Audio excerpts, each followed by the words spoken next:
suis assis dans un endroit que j'aimais trop. Un endroit où j'ai passé les plus merveilleux des moments. Mais aujourd'hui, cet endroit me semble étrange. Cet endroit qui était si calme avant, maintenant est plein de gens. Certains visages me sont familiers, mais la plupart des gens présents, je les connais même pas.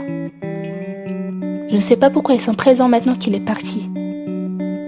Et pourquoi ils n'étaient pas là lorsque lui était présent. Ça n'a aucun sens. Et ils se permettent de pleurer sa disparition. Ou bien ils font semblant. Je ne sais pas trop. Tout ce que je sais, c'est que moi, je n'arrive pas à pleurer. Je n'arrive même pas à être triste. Tout ce que je ressens, c'est de la rage. La vision des gens qui sont en train de discuter, d'autres qui se serrent les mains, et d'autres qui pleurent m'étouffent. J'ai la boule au gorge, et j'arrive plus à respirer. Cet endroit m'étouffe. Je dois sortir d'ici. Maintenant.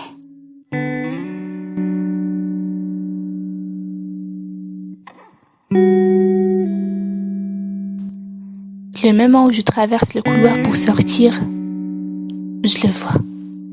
Cet enfant encore. Mon Dieu, pourquoi me suis-je toujours? Il se trouve toujours où je me trouve. Et il m'observe de loin. Il est toujours présent le moment où je ressens le besoin d'être seule.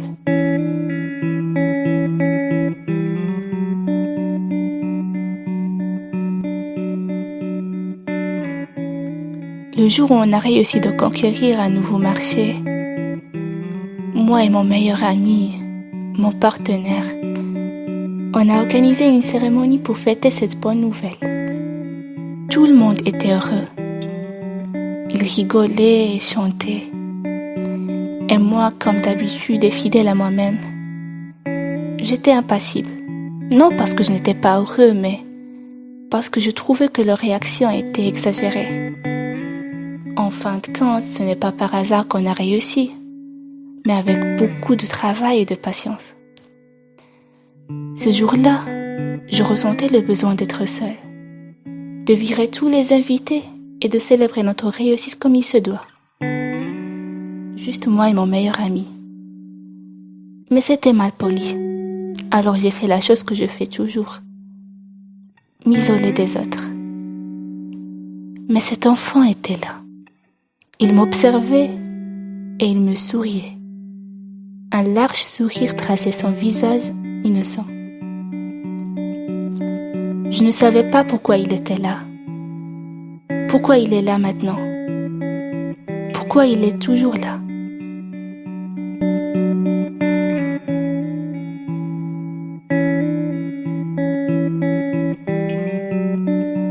Je ne vais pas tarder à avoir toutes les réponses à mes questions. Parce que je n'ai marre de sa présence. Aujourd'hui, j'ai besoin plus que jamais d'être seule. Et cet enfant ne va pas m'en empêcher. Je traverse le couloir jusqu'à lui, mais ce que je vois sur son visage me choque. Il est en train de pleurer, comme tout le monde présent ici. Je l'ai déjà vu triste, en train de sourire et même de rigoler. Mais des larmes, c'est une première. Il m'observe sans dire un mot. Et je fais la même chose. Je sais pas quoi faire autre.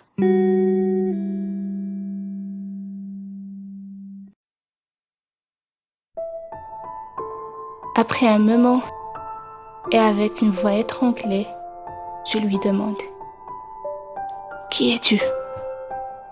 Pourquoi tu me suis? Mais il ne me répond pas. Il me sourit. Oui, malgré ses larmes, je vois un large sourire. Je ne comprends pas. Je lui demande encore: Qui es-tu? Toujours rien. Je pense que je suis en train de rêver. C'est la seule explication que je trouve. Mais peu importe. Ce qui est important, c'est que je dois arrêter cette connerie. Alors je lui pose toutes mes questions. Pourquoi me suis-tu? Pourquoi te montres-tu le moment où j'essaie d'être seule? Et pourquoi m'observes-tu? Pourquoi tu étais en train de me sourire lors de la cérémonie? Et pourquoi tu pleures maintenant?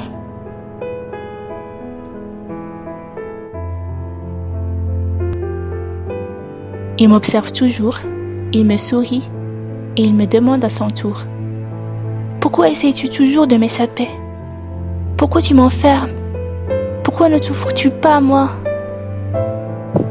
Alors là, c'est le monde à l'envers. Je sais plus quoi penser ni quoi dire. Je répète ma question. Mais qui tu es? Je suis la chose que tu essayes toujours d'ignorer. La chose qui te fait peur. La chose que tu penses n'a aucune valeur. Je suis tes sentiments. Pourquoi ne veux-tu pas de moi? Alors comme ça, tu me harcèles depuis tout ce temps et maintenant tu te plains? Oui, je me plains parce que tu m'échappes. T'as toujours peur de moi. Tu ne veux ni être heureux ni être malheureux.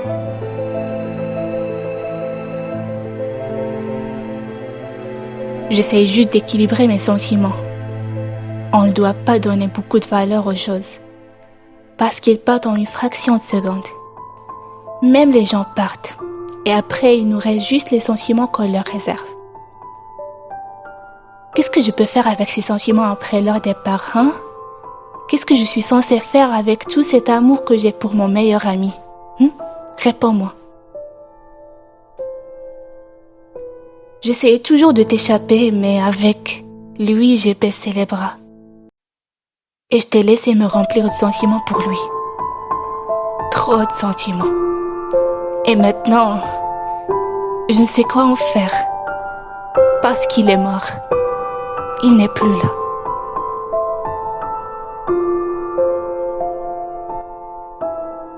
Maintenant, je n'ai que ces sentiments qui m'étouffent.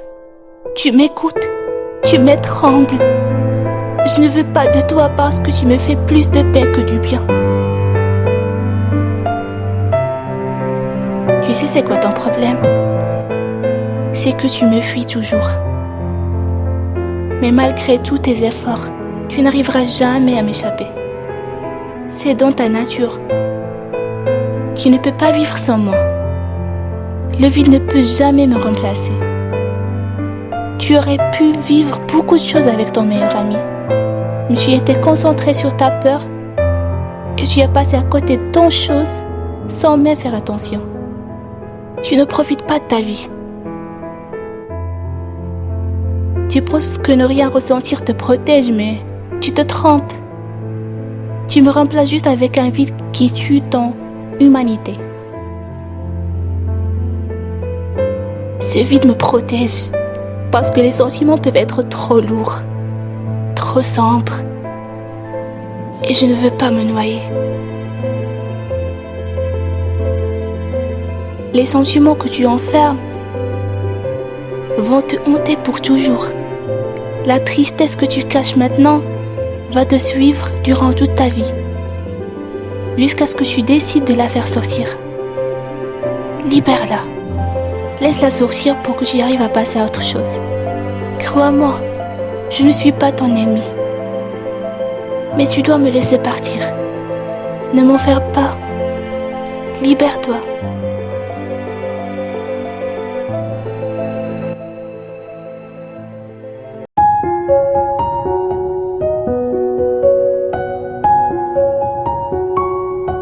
Il nous arrive parfois d'enfermer nos sentiments dans un côté de nos âmes. Surtout les sentiments les plus sombres et les plus durs. On pense que comme ça on arrive à échapper à nos douleurs. Mais en réalité, on fait juste semblant. Parce que nos sentiments restent toujours coincés en nous. Ils nous hantent et ils nous empêchent de faire un pas vers l'avant. Il vaut mieux de les laisser sortir. Peu importe leur nature. Tristesse, rage, malheur, joie, déception, amour. Et c'est que les plus forts qui arrivent à assumer ce qu'ils ressentent.